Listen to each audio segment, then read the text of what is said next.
Mutua. Condiciones en Mutua.es.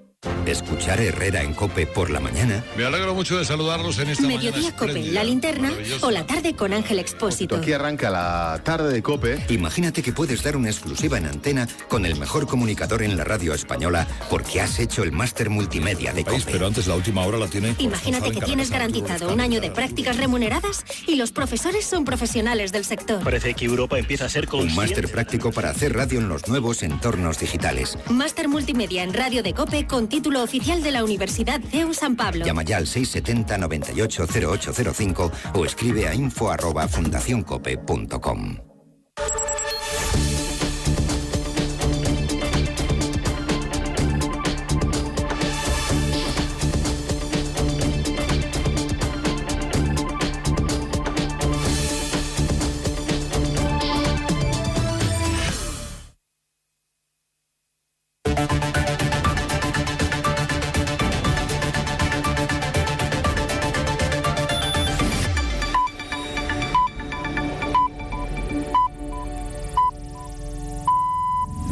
La 1, a las 12 en Canarias.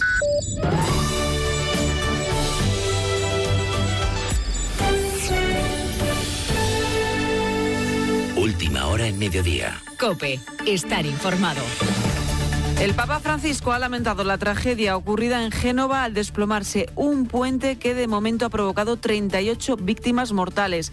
El pontífice ha pedido una oración por las víctimas y también por sus seres queridos. Corresponsal en el Vaticano, Ángeles Conde. El Papa Francisco ha lamentado la terrible tragedia de Génova durante el rezo del Ángelus de esta festividad de la Asunción. El Santo Padre asegura su cercanía espiritual a todas las víctimas y a los familiares del desplome del puente Morandi. Pienso de forma especial en quienes han sufrido la tragedia que ocurrió ayer en Génova. Quiero expresar mi cercanía espiritual a todos los que están sufriendo por este dramático acontecimiento. Ha pedido a todos los presentes en la plaza que se unieran a él en el rezo de un Ave María. Al mismo tiempo ha comenzado ya el cruce de acusaciones entre la empresa concesionaria del viaducto Autostrade per l'Italia, que sostiene que el puente estaba bien mantenido y controlado. El gobierno italiano quiere revocar la concesión a la empresa y la acusa abiertamente del desastre. La Fiscalía de Génova, por su parte, asegura que no se ha tratado de una fatalidad y que hay responsabilidades que depurar. Pues precisamente la Fiscalía de Génova ha abierto una investigación para esclarecer las causas de ese derrumbe. Teme que la razón haya sido un error humano. En Herrera en COPE hemos escuchado hoy el testimonio de un joven español que viajaba por esa autovía sobre la que se cayó el puente. Pedro se salvó por solo 500 metros de la tragedia. La gente que vio el incidente o bien estaba encima del viaducto o estaba debajo, porque en esa zona uno sale directamente del túnel al viaducto y no sabes exactamente si está sobre tierra firme, sobre el viaducto, no te puedes dar cuenta. Los Mossos de Escuadra han detenido a 2 menores en Gerona por presuntamente agredir sexualmente a un adolescente. Eva Revenga. La joven de 12 años asegura que entró en una fábrica con los jóvenes donde la convencieron para que se desnudara y se hiciera fotografías. Después la coaccionaron amenazándola con difundir esas fotos por internet si no accedía a tener relaciones sexuales con ellos. Los Mossos de Escuadra han detenido a 2 de ellos acusados de los delitos de coacciones y de agresión sexual. En sus diligencias hacen constar también que la denuncia de la joven se dirige contra otros 3 menores, pero que al tener menos de 14 años no pueden ser imputados.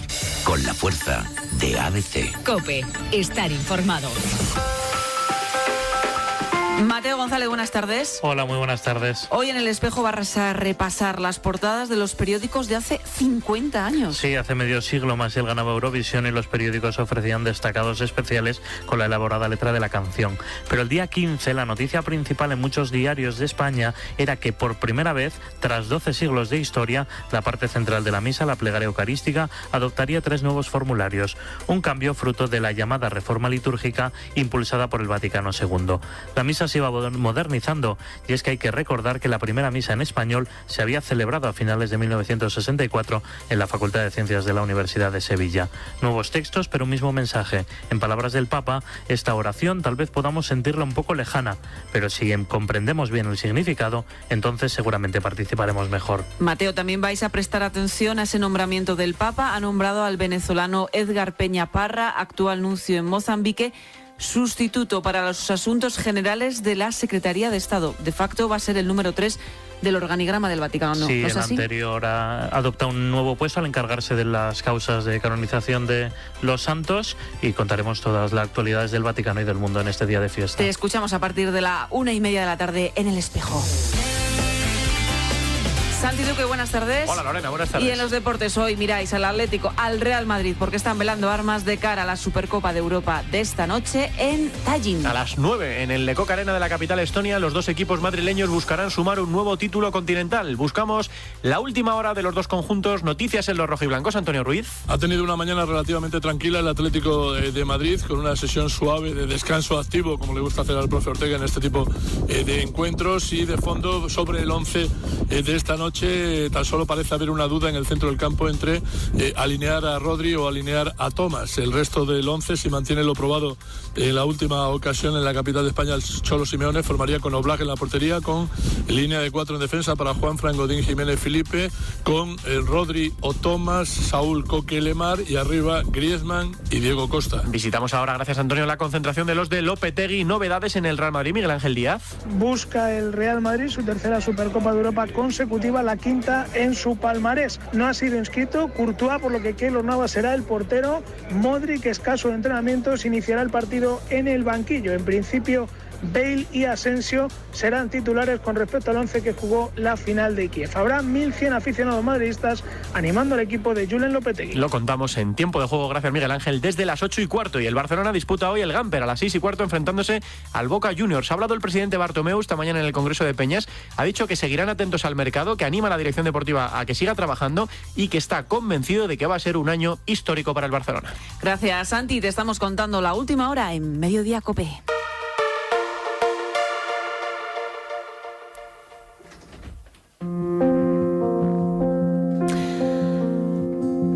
Los trabajos para localizar más víctimas entre los escombros del puente Morandi en Génova, en Italia. Por el momento son 38 las víctimas mortales, las víctimas que ha causado ese derrumbe de ese viaducto en la autopista A10 a su paso por esta ciudad italiana. Además, más de una decena de personas han resultado heridas, 12 de ellas en estado grave. Preocupa la situación en estas. Ocurrió en la mañana de ayer, eran en torno a las 12 de la mañana. En ese momento se derrumbó el pilón central del puente, arrastrando al resto del viaducto. Un puente que tiene más de 1 kilómetro de longitud y casi 100 metros de altura. Este es el sonido de los testigos que vieron y que grabaron justo el momento en el que se vino abajo.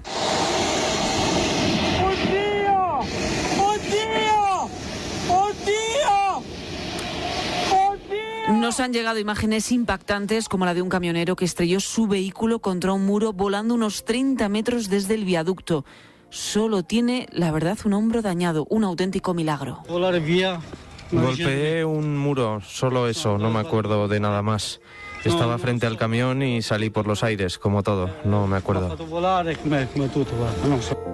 La construcción de este viaducto es de los años 60 del siglo pasado, pero su construcción parece que no estaría bien ubicada del todo. Así lo explicaba esta mañana en Herrera en COPE Javier Manterola, es catedrático de la Escuela Superior de Ingenieros de Madrid.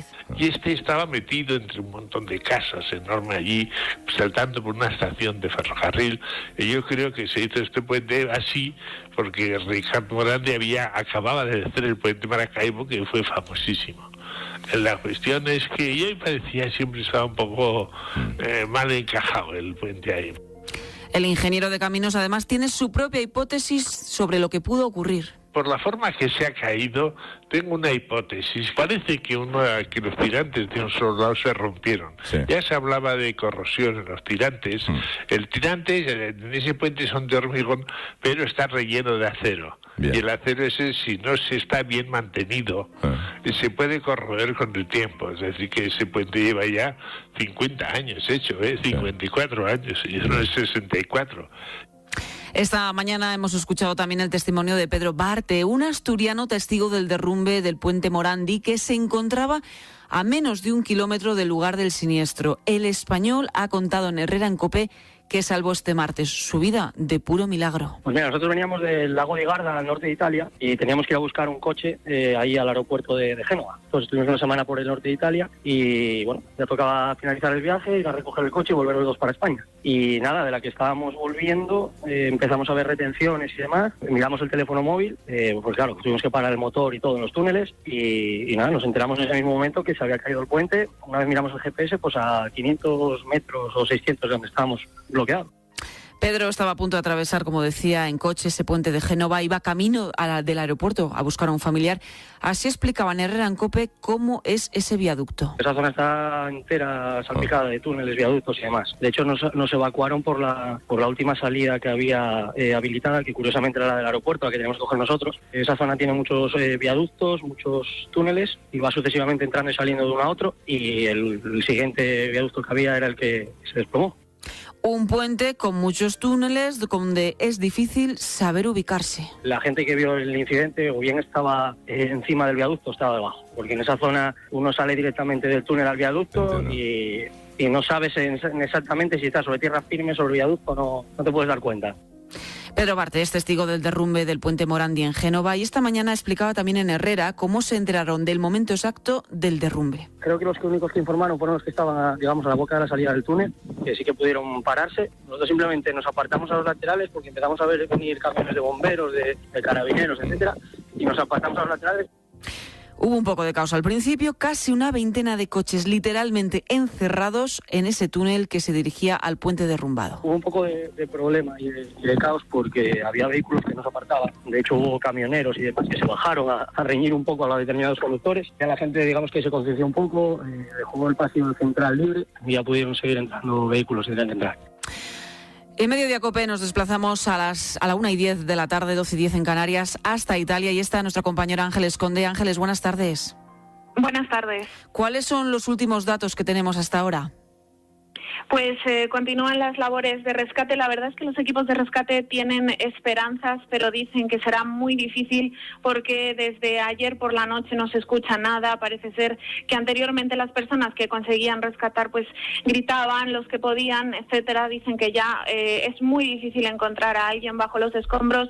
No obstante, hay 300 bomberos trabajando, policía, protección civil, Cruz Roja, voluntarios. Toda Génova se ha volcado en paliar los efectos de este desastre y en intentar encontrar vida bajo los escombros, pero esta mañana ha tocado el turno de las visitas políticas, del cruce de acusaciones que, bueno, comienzan en este tipo de tragedias a despertar enseguida, por desgracia, antes incluso de recoger a las víctimas. Ha estado el fiscal jefe de Génova allí, controlando la zona, revisando. Ha dicho, por ejemplo, que no es una fatalidad, todo apunta a que no ha sido una cosa fortuita, a que realmente habrá responsabilidades que depurar. El gobierno mira hacia la concesionaria de las autopistas.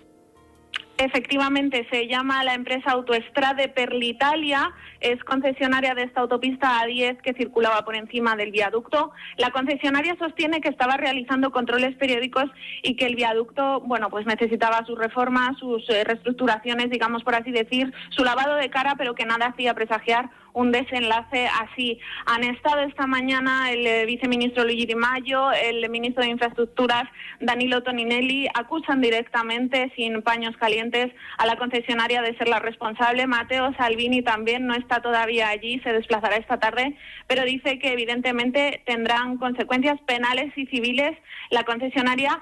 Por otro lado, han anunciado el gobierno italiano que evidentemente va a retirar la concesión y que, bueno, lo que solicita ahora para empezar es la dimisión de los responsables de esta empresa concesionaria.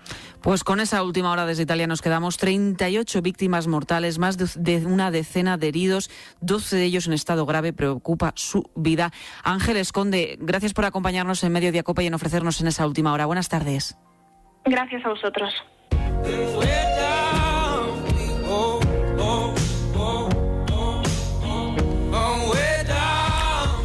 El top manta se ha convertido en las últimas semanas en uno de los mayores problemas para los comerciantes de las ciudades y también de zonas costeras. La venta ilegal ha ocupado sobre todo las principales calles de las grandes capitales. Ahora mismo, pasear por la Gran Vía de Madrid o por el Paseo de Gracia en Barcelona se ha convertido en un ejercicio de equilibrio.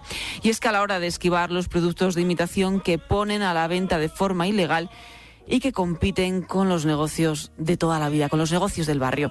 No solo es un problema para los comerciantes, ojo. La semana pasada un mantero de Barcelona agredió a un turista norteamericano en la Plaza de Cataluña. Un episodio parecido ocurrió en el barrio del Raval, de la capital catalana. Y otra de las últimas imágenes que tenemos todos en la mente son los sucesos ocurridos en el barrio madrileño de Lavapiés, todo a raíz de la muerte en marzo de un mantero senegalés. Fue por un paro cardíaco durante un control policial contra el top manta en este castizo barrio madrileño. Pero la polémica ha continuado el pasado fin de semana por el pregón de un mantero durante las fiestas de San Lorenzo. Allí, junto a la actriz Rosy de Palma, el representante del autollamado Sindicato de Manteros criticó a la policía y también a las fuerzas de seguridad, y lo hizo en presencia de representantes del Ayuntamiento de la capital. Pues en Barcelona, evidentemente, se ha exigido la dimisión de Ada Colau por este descontrol. En Madrid, la alcaldesa, en su nueva estrategia para luchar contra la venta ambulante ilegal, Manuela Carmena, ha ordenado que la policía solo actúe contra los manteros si no hay riesgo para la seguridad. Precisamente para hablar sobre esta proliferación de manteros en algunas de nuestras ciudades, estamos en Mediodía COPE con José Manuel Fernández, es coordinador de la Mesa de Comercio de Madrid, Foro Empresarial. José Manuel, buenas tardes. Buenas tardes. ¿Qué os ha parecido esta intervención del Sindicato de Manteros en las fiestas de Lavapiés? Hombre, pues la verdad es que no nos ha parecido muy normal, ¿no? Primero, el llamarse un sindicato, ¿no?, cuando están realizando una actividad que es ilegal, ¿no? Pero sobre todo el agravio comparativo con aquellos que tienen comercios en Madrid durante tantos años y que nunca se les ha dado una oportunidad de este tipo, ¿no?, por el trabajo realizado. Al final es un reconocimiento a los manteros, que lo que vemos es que al final pues el ayuntamiento está con ellos y esto puede provocar un efecto llamada mayor, ¿no?, porque al final dar un pregón es algo que reconoce a las personas, ¿no? Del ayuntamiento precisamente quería hablar. ¿Os sentís respaldados o no sentís respaldados por las autoridades municipales y por la Comunidad de Madrid? En este caso hablaríamos del ayuntamiento, sí, ¿no? Yo creo que es un tema localizado en la capital y, bueno, a los resultados tenemos que sujetarnos, ¿no? Y ver lo que tenemos en este momento. Más de 600 metros de manta en la calle Gran Vía significa que ha habido un incremento en lugar de un acortamiento de lo que son los metros del top manta, ¿no? No lo vemos. Al final sí hemos tenido reuniones, pero no han llevado a ninguna de las propuestas que nosotros en su caso hemos querido realizar, ¿no? ¿Y qué propuestas proponen ustedes? Pues entendemos que las propuestas deberían de ser de los políticos, en este caso el ayuntamiento, pero bueno, nosotros hemos dicho que lo primero que tienen que hacer es retirar a este colectivo que es tan vulnerable como es el nuestro, porque nuestro colectivo también lo pasa mal, ¿no? No sé, hemos hablado de formación, de que una vez que estén formados, pues puedan, una vez que también se ha regularizado su situación, ¿no?, pues puedan realizar trabajos, pues no sé, en el ámbito de la hostelería, la construcción, pero de alguna manera también dedicarle. Y nosotros no nos apartamos, también queremos colaborar, pero esas propuestas vienen por nuestra parte, no vienen por la parte del ayuntamiento. No hemos visto ninguna propuesta al respecto. Hemos hablado de los pisos donde ellos se abastecen, que al final, digamos que se ha tipificado ese tipo de delito con penas de hasta 3 años de cárcel. La policía sabe, porque nos ha facilitado, que nos ha dicho que saben dónde están los pisos, pero no se ha hecho nada al respecto, ¿no? Y sobre la policía también, nosotros queremos decirlo, de este fin de semana, pues no nos ha parecido tampoco normal, porque siempre han colaborado con el bienestar, claro, de nuestros establecimientos, nuestro reconocimiento hacia ellos y a por la labor que están realizando, pero claro, tampoco entendemos el tema de los insultos y dejarles un poco de lado y no dejarles actuar, ¿no?, y hacer su trabajo. Hay importantes pérdidas para el comercio tradicional, están cuantificadas. ¿De cuánto dinero estamos hablando? Anualmente estamos hablando de unas pérdidas de alrededor de los 6.500, 7.000 millones de euros. Es una auténtica barbaridad.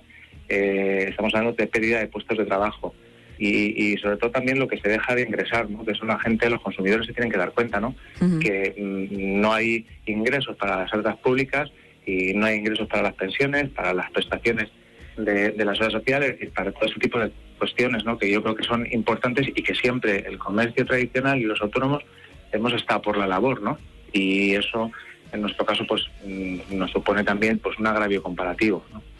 Por los consumidores quería preguntarle, los comerciantes de Vizcaya proponen de alguna manera pillar al que compra en el Top Manta. ¿Es una solución? Quizá antes de llegar a la multa, que podría ser una solución un poco más drástica, ¿no? Que la concienciación, deberíamos trabajar mucho con la concienciación de lo que supone el Top Manta, ¿no? Explicarle a la gente, pues desde los más pequeñitos en el colegio, decirle todos los problemas que hasta incluso de salud conlleva comprar en un sitio donde no tienes ningún tipo de garantía como consumidor. Incluso llegar a los pensionistas y decirles que claro, ellos reclaman, y en esa zona también, mucho el tema de las pensiones, pero claro, estamos hablando de que esta gente no está contribuyendo a esa bolsa de pensiones que entre todos debemos de contribuir, ¿no? Yo creo que primero deberíamos hablar de concienciación de cara a los consumidores, sobre todo decirles y llegarles a tocar la fibra con los problemas que tiene, que se derivan del Top Manta, y luego, pues en su caso, si no se corrige, pues a lo mejor hay que pensar en alguna medida más coercitiva, ¿no? Y de sanción, ¿no? José Manuel Fernández, coordinador de la Mesa de Comercio de Madrid, Foro Empresarial. Buenas tardes y gracias por acompañarnos en el Mediodía COPE. Buenas tardes, gracias a ustedes. Mediodía. COPE, estar informado. En COPE, las mañanas son de Carlos Herrera, de lunes a viernes de 6 a 1. Cuánto me alegro de saludarles, están ustedes aquí. ¿Hay alguna felicidad mayor? Y la próxima temporada, El Mediodía de Antonio de Raiz y Marta Ruiz, de 1 a 3 de la tarde. Y la última hora nos lleva a lanzar una pregunta. Las tardes sonarán a partir de septiembre a Pilar Cisneros y Fernando de Aro, de lunes a viernes de 3 a 7. Pues esa ocurrencia, cuidado, se hizo viral. Ahora, quien con esta llegada... Y las noches a Ángel Expósito, con La Linterna, desde las 7 y hasta las 11:30. Bueno, ¿qué? Lo flipan, ¿no? Tienes que estar muy orgulloso de tus oyentes, Expósito. En COPE ya estamos preparando la nueva temporada. Te esperamos. Cuando sabes que al contratar el seguro de moto con Berti te dan 3 meses gratis, no te queda otra que ponerle una excusita a tu actual seguro. Como la de, oye, mira, señor seguro, no eres tú, soy yo. Estábamos en un punto de no retorno, pero oye, podemos seguir siendo amigos, ¿eh? Llévate 3 meses de seguro gratis en Berti.es. Berti, el seguro más que perfecto. Las mejores novelas románticas para soñar este verano con tu revista Semana. Colecciónalas. Hoy miércoles 15, la 5ª entrega. El amor llegó como un rayo, de Arwen Grey. Ya a la venta en tu kiosco. Este verano, enamórate con Semana.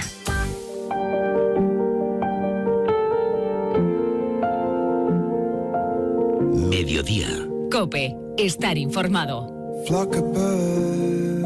Dentro de 2 días, el viernes, se va a cumplir 1 año de los atentados de Barcelona y de Cambrils. Aquel 17 de agosto siempre quedará en nuestro recuerdo. 16 personas fueron asesinadas por esos ataques yihadistas. El más sangriento fue el atropello masivo en la Rambla de Barcelona. Younes Abu Yaqub se llevó por delante a cientos de personas. 14 perdieron la vida.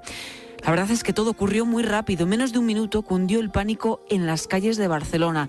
Así lo recuerda hoy David Martínez, es inspector jefe de la Guardia Urbana de la ciudad condal. De hecho, son 41 segundos, es que todo es en un margen de tiempo muy escaso. Desde que entra hasta que se para es menos de 1 minuto, como tú dices, 41 segundos. Y desde que se para hasta que llega el primer guardia, 20-21 segundos. Las imágenes no han trascendido, evidentemente, porque están judicializadas y porque no son agradables de ver, desde luego, pero lo que se ve es como la furgoneta va haciendo zigzag, buscando dañar al máximo número de gente. Cuando llegaba a una zona que estaba poco transitada, pues se iba hacia el lugar donde había más gente para ir arrollando al máximo número de gente posible. Cada día por la Rambla a esas horas pasan unas 250.000 personas. La verdad es que lo tenía muy fácil el terrorista para hacer daño.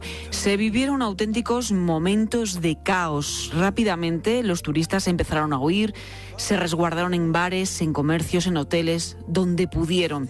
Pero no solo había gente disfrutando del ocio típico del mes de agosto, también había gente trabajando. Es el caso de Miguel, operario del Servicio de Limpieza de Barcelona, una de las personas de las que dieron el primer aviso. Yo avisé a Guardia Urbana, un furgón que había aquí, con unas palabras que me salieron un poco extrañas, pero dice kamikaze, furgoneta blanca. Y yo instantáneamente, no sé qué iba a hacer, pero salí corriendo detrás de la furgoneta con escoba en mano. Entonces, claro, no sabía realmente, pero yo iba detrás de la furgoneta. Hasta que un policía de la Guardia Urbana me adelantó ya desenfundando el arma.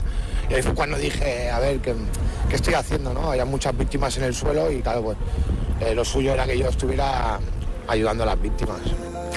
Barcelona se movilizó entera para capturar al terrorista y atender a los heridos. Rápidamente fueron trasladados a los hospitales más cercanos. Uno de ellos es el Centro de Atención Primaria de Ciudad Vela. Está a apenas 500 metros de la Rambla. Elizabeth es enfermera y estaba trabajando aquel terrible 17 de agosto. Empezamos a oír muchas sirenas para arriba, para abajo, y de golpe vi acercarse una sirena cada vez más cerca y aparcó una furgona de la Guardia Urbana en esta calle que entra para la plaza, y digo, uy, este trae algo seguro. No sabía que era, si un niño, si era un adulto, pero digo, de la manera que viene, algo hay. Y cuando abrió la puerta vi que cogía como un bulto así, y escuché a alguien que dijo, es un niño, sí, el niño de Rubí. Pero no solo los servicios de emergencia fueron los que ayudaron a las víctimas, también los propios ciudadanos se volcaron en asistir y en atender a todos los que lo necesitaban.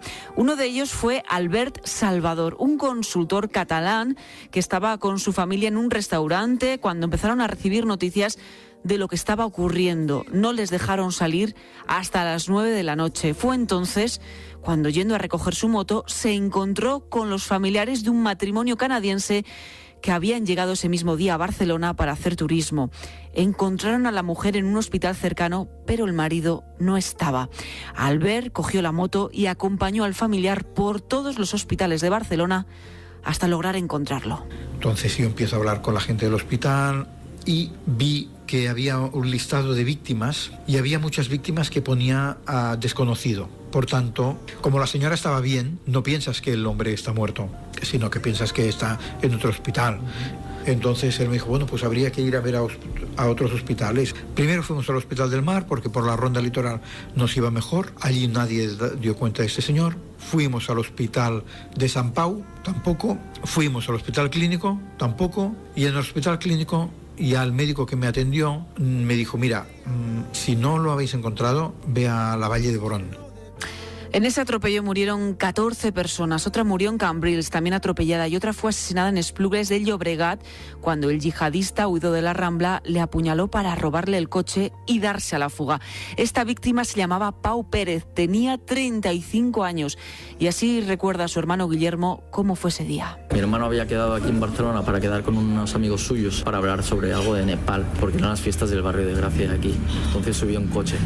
Y para aparcar aquí gratuitamente en Barcelona, pues tienes la zona esa o Pedral, y lo dejó en zona universitaria. Y justamente pues el tío fue andando todo el tramo hasta llegar a aquella zona, y por mala pata, mala suerte, desgracia, coincidencia, llámale como quieras, pues encontró a mi hermano aparcado, lo apuñaló y lo apartó y lo dejó detrás. Estos testimonios y muchos más los vas a encontrar en el reportaje Regreso a las Ramblas, que ya tienes disponible en sinmiidentidadcope.es. Podrás descargarlo y escuchar este podcast original de COPE. Seguimos en Mediodía.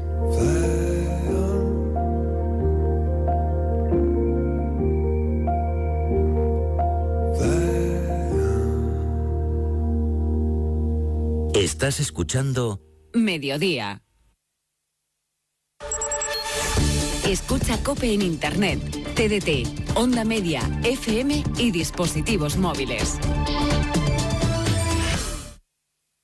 ¿De quién es esta chaqueta? Si es de flamencos y palmeras azules, es de Javi. Eres único y tu Citroën también. Aprovecha ya la colorterapia Citroën y elige entre 203 combinaciones desde 8.990 euros. Y de regalo hasta 2.600 euros en personalización, 800 euros adicionales en unidades en stock y mucho más. Citroën. Financiando con PSA Financial Services. Condiciones en citroen.es. Arriaga Asociados. 2100, 1800, 3000 no son solo cifras, son los gastos de notaría, gestoría, tasación y comisión de apertura que no tenías por qué pagar. Reclama los gastos de tu hipoteca. Pide cita en el 900-264-100. ¿Y a ti? ¿Cuánto te han cobrado de más? Arriaga Asociados. Hagámoslo fácil. Tú, que has madrugado para no coger atasco y al final has salido a las 10, te mereces parar en Cepsa. Presenta tu tarjeta del Club Carrefour o tu tarjeta PAS hasta el 2 de septiembre y llévate un 5% de tu repostaje en Cepsa en tu cheque ahorro Carrefour. Ahorra con Cepsa y Carrefour y disfruta de tu 5%. Infórmate en veranoconcepsa.com. Yo me cogí ahora mismo un avión y me iba muy, muy lejos. ¿A Nueva Zelanda, por ejemplo? O mejor a Mozambique. Y estar allí con los rinocerontes. Washington C no tiene que estar nada mal, ¿no? Ya está aquí el extra de verano de la 11. Este 15 de agosto, 20 millones y 20 premios de 100.000 euros pueden ser tuyos. No esperes más y compra hoy mismo tu cupón. El verano es de la 11. Pues he oído que Japón C está muy bien. Del 15 al 19 de octubre, Isabel la Católica reinará de nuevo en Valladolid. Rectores hispanoamericanos, obispos y doctores participarán en el Simposio Internacional sobre la Reina y la Evangelización Americana. Ponencias de expertos mundiales, visitas a lugares isabelinos, propuestas culturales. Si te interesa esta emblemática mujer, infórmate en www.reinacatólica.es e inscríbete por tan solo 30 euros. ¿Todavía no sabes cómo gestionar tu e-commerce? Ya está KiCommerce de CaixaBank. Elige ya tu pack commerce para gestionar tu día a día y facilitar tus ventas con una única cuota mensual. Con Commerce Analytics podrás conocer cómo son tus clientes, analizar en tiempo real tus ingresos e impulsar desde hoy mismo tu negocio. Porque el momento para impulsar tu negocio es now. CaixaBank. ¿Te imaginas tener como profesor a Paco González o a Manolo Lama? ¿Aprender con ellos a hacer radio deportiva? ¡Dale, Manolo! ¡Mira el reloj del árbitro! ¡Va a comenzar el partido! Matricúlate ya en el curso de especialista en periodismo deportivo organizado por la Fundación COPE, por la Universidad CEU San Pablo y dirigido por Paco González. Título propio. Llama al 670 98 0805 o escribe a info@fundacioncope.com. El mejor equipo de la radio deportiva española te espera.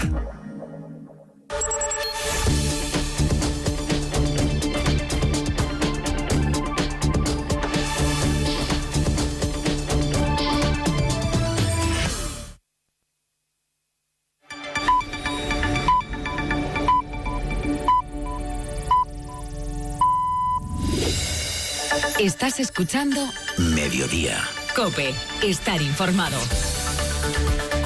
Buenas tardes, estas son las 3 noticias que debes conocer a esta hora. Te las cuento con Álvaro Sáez. Continúa la investigación para esclarecer las causas del siniestro del viaducto de Génova. El fiscal general de Génova, Francesco Cocci, ha asegurado que no se trata de un accidente, sino de un error humano. Cocci ha informado de que su único objetivo es explicar por qué ha sucedido a sí mismo. Ha dicho que hará lo que sea necesario para poder explicar por qué al menos 38 personas perdieron la vida ayer en ese viaducto de Génova. Ya son 361 los inmigrantes rescatados este miércoles en el mar de Alborán y en el Estrecho. Salvamento Marítimo ha confirmado que han rescatado a 226 personas en 9 pateras cerca de la isla de Alborán y 135 han sido auxiliadas en aguas del Estrecho. El dispositivo de búsqueda comenzó a primera hora de la mañana tras recibir el aviso de una ONG que alertaba de la salida de varias embarcaciones neumáticas desde la costa de Marruecos. Y nueva víctima mortal por la picadura de una avispa. Ha ocurrido en Montillana, Granada. La víctima es un hombre de unos 50 años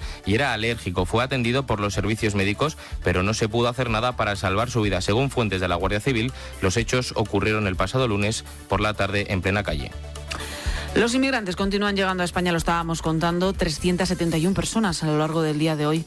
Ahí es nada. El gobierno, por entre tanto, saca pecho tras el acuerdo alcanzado con Francia, con Malta, con Luxemburgo, Alemania y Portugal para acoger a esos otros 141 inmigrantes que ahora mismo están a bordo del Aquarius, además de otras decenas de personas recogidas también en el Mediterráneo.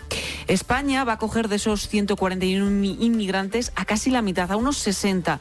Y el gobierno de España atribuye los méritos al propio presidente, a Pedro Sánchez. Sin embargo, en toda Europa señalan a Emmanuel Macron como el gran artífice, como el gran protagonista.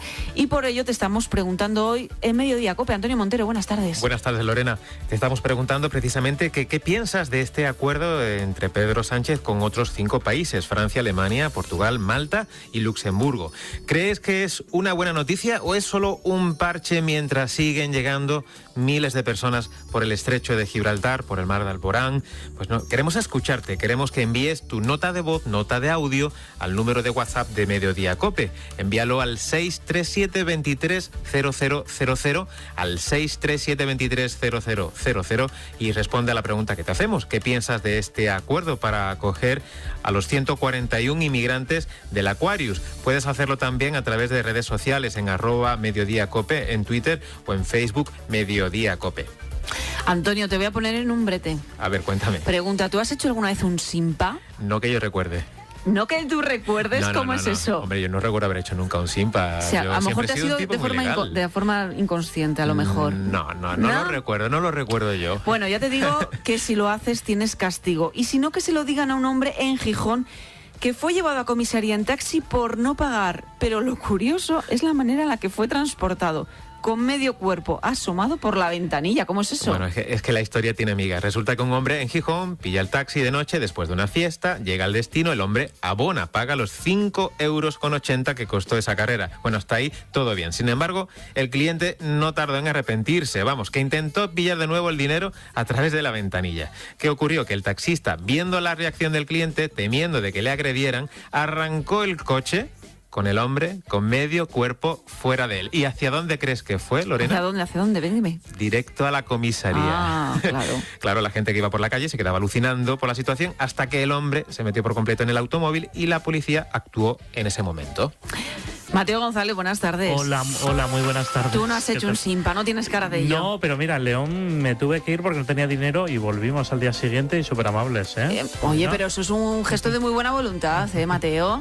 Eso está fenomenal. Pero lo hablamos, ¿Lo antes de irnos, lo hablamos y todo facilidades, Bueno, te dejo con el espejo. Un beso. Sí, os contamos esta historia, aunque parezca raro. Hace 50 años las portadas de los periódicos anunciaban un nuevo cambio en la misa, dándole el mismo espacio que unas semanas antes le daban a la victoria de Massiel en Eurovisión. Hace medio siglo los diarios ofrecían una crónica principal de la agencia EFE que señalaba que a partir de tal día como hoy podían comenzar a utilizarse 3 nuevos cánones en la misa. En Mediodía, El Espejo. COPE. Estar informado. Muy buenas tardes, bienvenidos al Espejo. Reciban el saludo de Mateo González. Escuchen esta historia que les voy a contar. Este anuncio acababa con el monopolio extendido durante 12 siglos del conocido como canon romano, hoy identificado como la primera de las plegarias eucarísticas. Estas 3 nuevas anáforas se presentaron en una rueda de prensa en el Vaticano. El encargado de hacerlo fue el benedictino experto en liturgia y con un papel destacado en la Reforma, Cipriano Bagallini. El monje anunció que ya estaba el texto latino y que en breve comenzarían las traducciones. La novedad principal es que los nuevos textos muestran los beneficios espirituales y pastorales que pueden aportar a la piedad y a la práctica de todas las virtudes cristianas, decía. Esta decisión ha sido decisivo el hecho de que la riqueza espiritual, litúrgica y pastoral que puede y debe expresar un canon es de tal naturaleza y abundancia que no puede ni debe encerrarse en una sola fórmula. Un pequeño cambio que hoy hemos asumido y que nos puede ayudar a seguir profundizando en la fuerza de la Eucaristía. El Papa Francisco, en su catequesis sobre la misa, el pasado 7 de marzo, hablaba sobre la plegaria eucarística y terminaba su discurso señalando que esta fórmula codificada de oración tal vez podemos sentirla un poco lejana. Es cierto, es una fórmula antigua, pero si comprendemos bien el significado, entonces seguramente participaremos mejor. ¿Estamos realmente preparados para vivir todo esto desde el banco?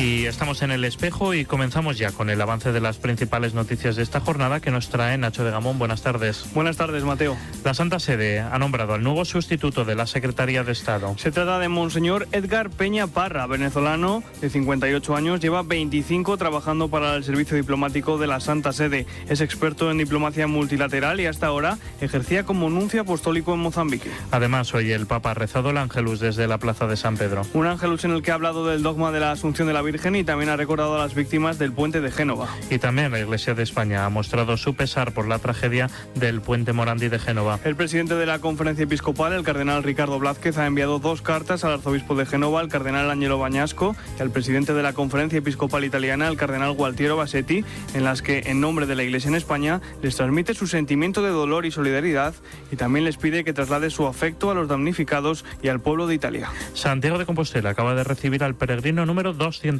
Marco de la Roca, un italiano que estudió arqueología, ha sido el peregrino número 200.000 en lo que llevamos de año. De la Roca ha realizado el camino en bicicleta y salió de San Juan pie de puerto en el País Vasco francés. Además, 2018 lleva camino de ser un año récord. Santiago ha alcanzado la cifra de los 200.000 peregrinos 8 días antes que en 2017, año en el que ya se batió récord superando la mágica cifra de los 300.000 peregrinos. Y la Escolanía del Escorial de gira por China. Los niños de la Escolanía del Real Monasterio del Escorial estarán en China hasta el próximo día 27. En el gigante asiático van a dar 5 conciertos en Shanghái, en Nanjing y en Pekín. Gracias, Nacho. Al final del espacio ampliamos todas estas noticias y a la vuelta de publicidad vamos a hablar con Mosén Josep María Turull, que desde septiembre será el nuevo rector de la Basílica de la Sagrada Familia de Barcelona. Síguenos también en Twitter, en @cope_es y en facebook.com/cope. ¿Secuestrar a su hija? Mala idea. Manipular su mente, mala idea. Nunca le molestes en Fin de Semana. 2 de Arnold Schwarzenegger. El sábado, cuento contigo, amigo. Comando, y el domingo, todo está en tus manos. Desafío total. En 13. Securitas Direct, ¿en qué puedo ayudarle? Buenas, llamaba porque quiero instalarme una alarma. ¿Ha sufrido algún robo? No, es que no quiero que me pase lo que mi hermano, que cuando volvió de vacaciones le habían cambiado la cerradura de su casa y había gente viviendo dentro. Protege lo que más importa con Securitas Direct, la compañía que protege tu hogar los 365 días del año. Llama ahora al 900-200-200 o calcula online en securitasdirect.es.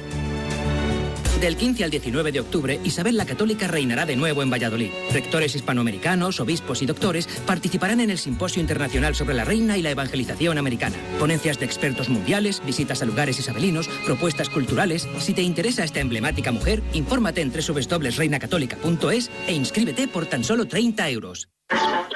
Señores, me alegro, buenos días. Aquí arranca la tarde de Les COPE. Escuchas todos los días y te imaginas poder trabajar con ellos en antena porque has hecho el máster multimedia en radio de COPE y estás en tu año de prácticas remuneradas. Hay varios asuntos el día de hoy, las investigaciones. Imagínate que además lo puedes contar en vídeo, en redes sociales. Un máster práctico para hacer radio en los nuevos entornos digitales. Máster multimedia en radio de COPE con profesionales del sector como profesores. Llama ya al 670 98 0805 o escribe a info@fundacioncope.com.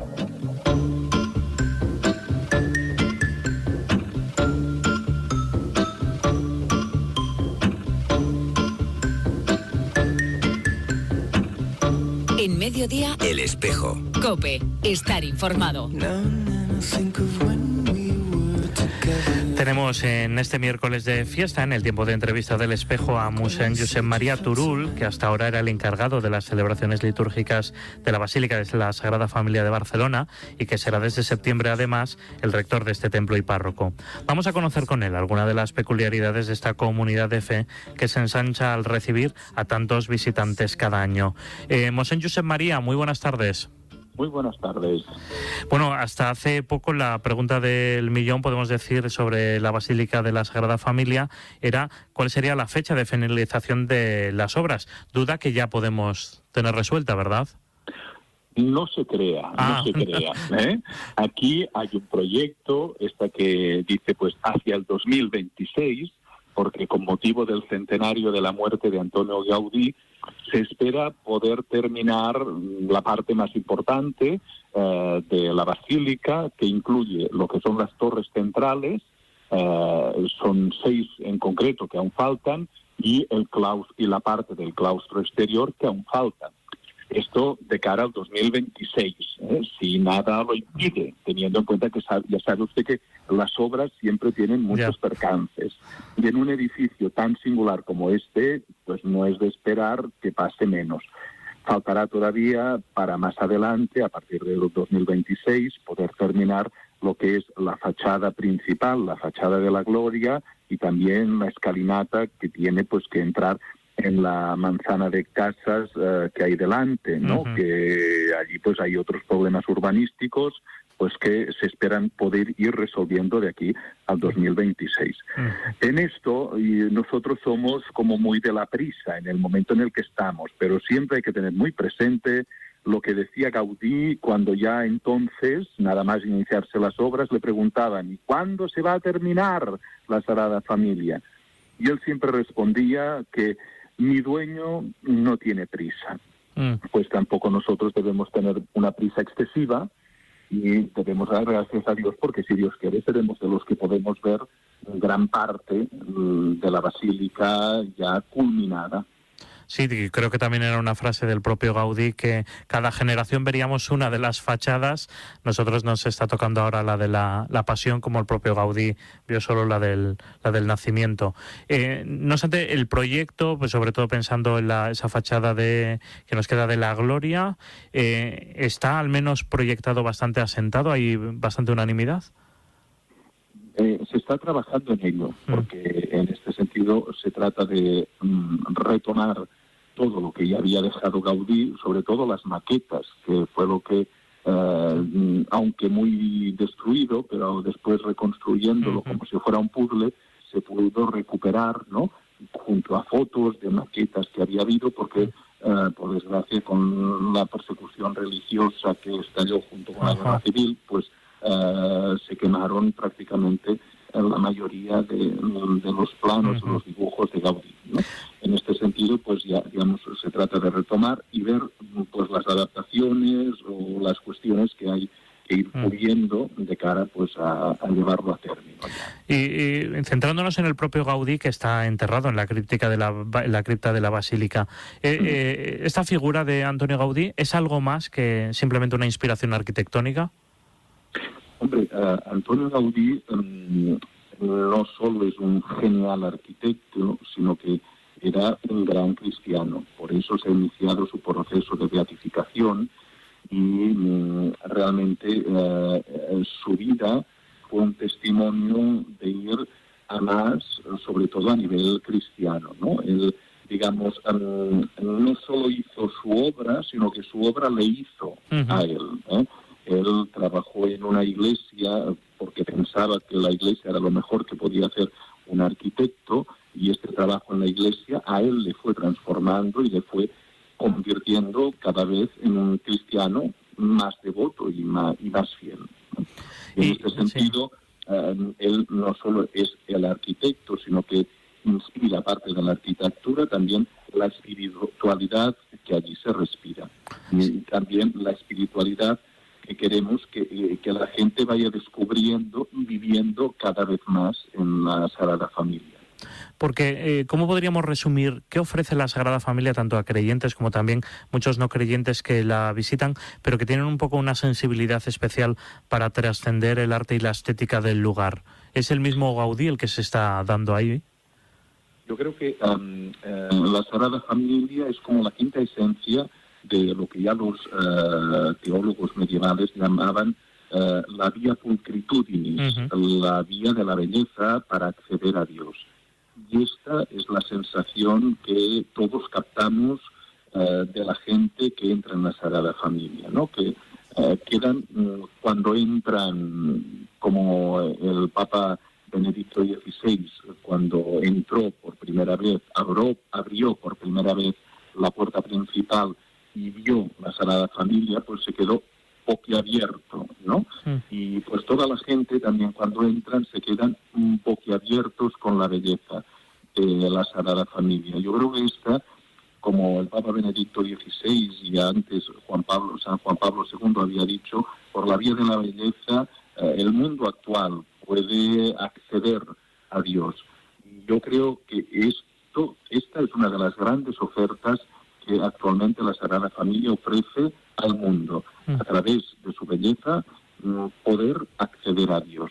Y lo que se ve es eso, cuando la gente se queda boquiabierta con la Sagrada Familia, le caen muchos esquemas tópicos, prejuicios, y es una oportunidad pues para que el Espíritu Santo, por la vía de la belleza, pueda entrar en su corazón.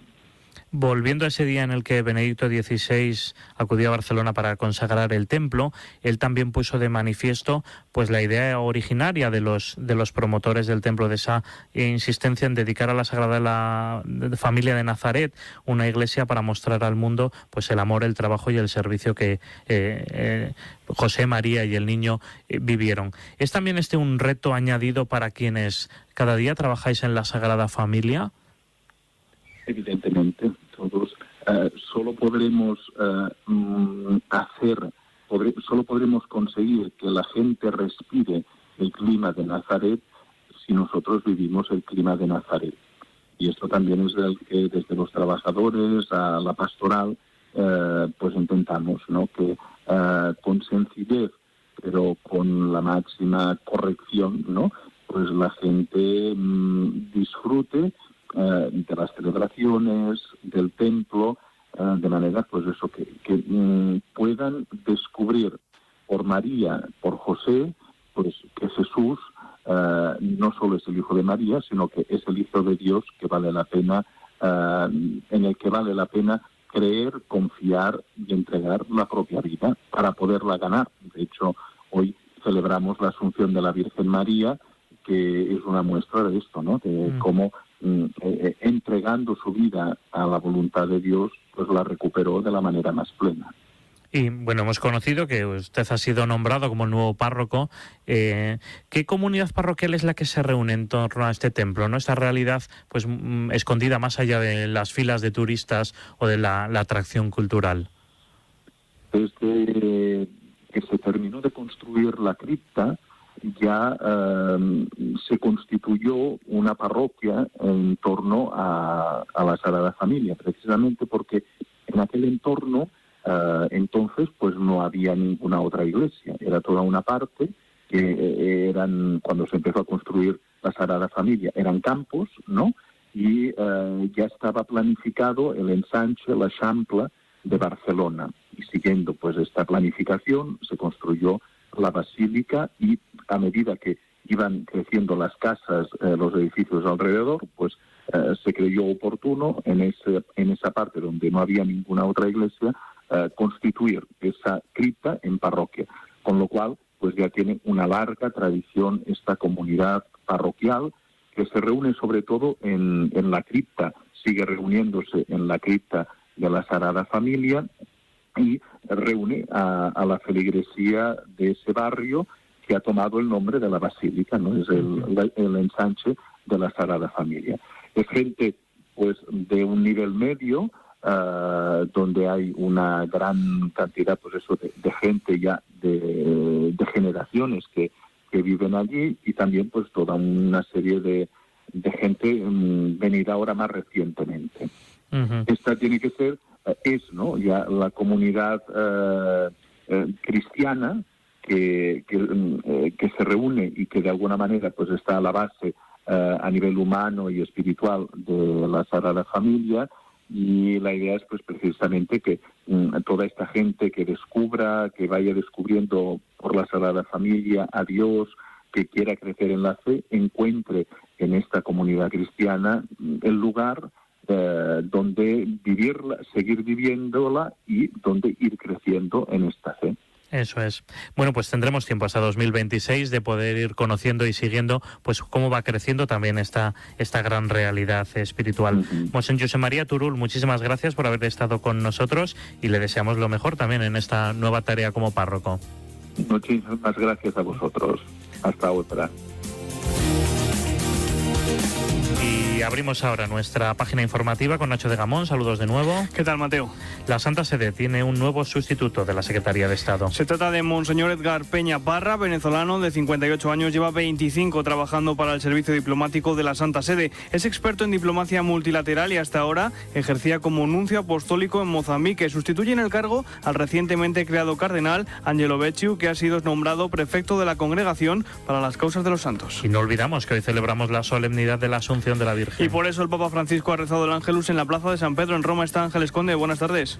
Buenas tardes. Como no podía ser de otra forma, el Papa Francisco ha recordado en el rezo del Ángelus a todas las personas que perdieron la vida ayer en el desplome del puente Morandi en Génova. Ha pedido a todos los fieles en la plaza que se unieran a él en el rezo de un Ave María por las víctimas y sus familiares. Escuchamos las palabras del Santo Padre. Pienso de forma especial en quienes han sufrido la tragedia que ocurrió ayer en Génova y que ha provocado víctimas y desconcierto en la población. Mientras confío a la misericordia de Dios a las personas que han perdido la vida, expreso mi cercanía espiritual a sus familiares, a los heridos, a los desplazados y a todos los que están sufriendo por este dramático evento. En su alocución previa al rezo del Ángelus, Francisco ha destacado la profunda unión de la Virgen con Cristo, una unión corporal y espiritual que comenzó con la Anunciación y culminó en el Calvario. Por eso Dios, ha dicho el Papa, le reservó una participación plena en la resurrección de Jesús.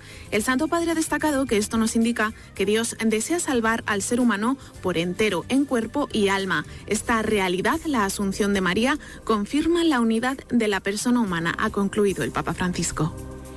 En estos momentos el cardenal Osoro está presidiendo la misa de la Virgen de la Paloma, y esta tarde se celebra el famoso misterio de Elche. Y ya está todo preparado, hasta allí nos vamos. COPE Elche, Juan Carlos Romero, buenas tardes. Buenas tardes. A esta hora ya hay gente que abarrota la Basílica de Santa María de Elche con el fin de poder coger el mejor sitio desde donde seguir la segunda parte del Misteri, la festa, en la que la Virgen de la Asunción va a ser coronada Reina de los Cielos. Un momento que representa la renovación de un maravilloso vínculo entre el pueblo de Elche y su patrona, que se ha transmitido de padres y madres a hijos e hijas durante siglos. Un momento íntimo, mágico, que nadie quiere dejar de vivir. Previamente, la imagen de la Mare de Déu ha salido acompañada por los cantores del Misteri en procesión por las calles de la ciudad, en lo que representa la antesala de lo que vamos a vivir en pocas horas, con esa ascensión de María a los cielos entre los cantos del Araceli y los vivas de la gente, algo que emociona todos los años y que en esta oportunidad, seguro, no va a ser diferente. Y la Iglesia española comparte el dolor por la tragedia del puente de Génova. El presidente de la Conferencia Episcopal, el cardenal Ricardo Blázquez, ha enviado 2 cartas al arzobispo de Génova, el cardenal Angelo Bañasco, y al presidente de la Conferencia Episcopal Italiana, el cardenal Gualtero Bassetti, en las que en nombre de la Iglesia en España les transmite su sentimiento de dolor y solidaridad y también les pide que traslade su afecto a los damnificados y al pueblo de Italia. Se produzcan intercambios de información. Te pusiste en medio. Y con la música vamos despidiendo este espejo del 15 de agosto, pero sigue en Mediodía Cope. Lorena Fernández, muy buenas. ¿Qué tal? Buenas tardes, Mateo. Tenéis una persona muy interesante ahora con la que hablar de ciencia. Sí, nos vamos a hablar con David Lario. Y es que después de 3 intentos fallidos, la NASA ha logrado lanzar al espacio la sonda Parker. El objetivo es aproximarse lo máximo posible al Sol. A las 3:30 de la madrugada, a las 9:30 hora española del pasado domingo, la sonda despegó de la base de Cabo Cañaveral, en Florida. Nunca antes una nave había intentado acercarse tanto al Sol para procurar conocer mejor su naturaleza. Desde los años 50, la industria aeroespacial ha querido realizar una misión al Sol y ahora, por fin, lo han conseguido. 3, 2, 1, 0. Liftoff, the sun. Ese es el sonido de esa madrugada del pasado domingo. Uno de los científicos que ha participado en la creación de la sonda Parker es el astrofísico español David Lario, que estuvo siguiendo el lanzamiento desde Cabo Cañaveral. David, buenas tardes. Hola, buenas tardes. ¿Con qué objetivos concretos se lanza la sonda Parker? ¿Qué secretos puede esconder el Sol? Bueno, uno de los objetivos de la sonda solar Parker es el estudio de la corona solar. La corona solar es aquella estructura que vemos durante los eclipses totales de Sol, y uno de las incógnitas que aún encierra el Sol es por qué la corona solar está tan caliente, ¿verdad? Son alrededor de 1 o 2 millones de grados y la superficie del Sol es tan solo de 6.000 grados. Y esta es una de las grandes incógnitas, porque en principio cuando vamos a una fuente de calor, a medida que nos acercamos, la temperatura es más alta, y cuando nos alejamos la temperatura es más baja. Y la corona presenta una temperatura más grande que la superficie del Sol, y esto es uno de los misterios que aún no conocemos. Otro de los objetivos es el estudio del viento solar. El viento solar es un flujo continuo de partículas que fluye del Sol y que puede llegar hasta 800 kilómetros por segundo, e interesa saber cuáles son los mecanismos que aceleran este viento solar. David, ¿de qué materiales se ha construido esta sonda para poder soportar esas altas temperaturas? No habrá sido nada fácil. No, se han probado distintos materiales y se ha diseñado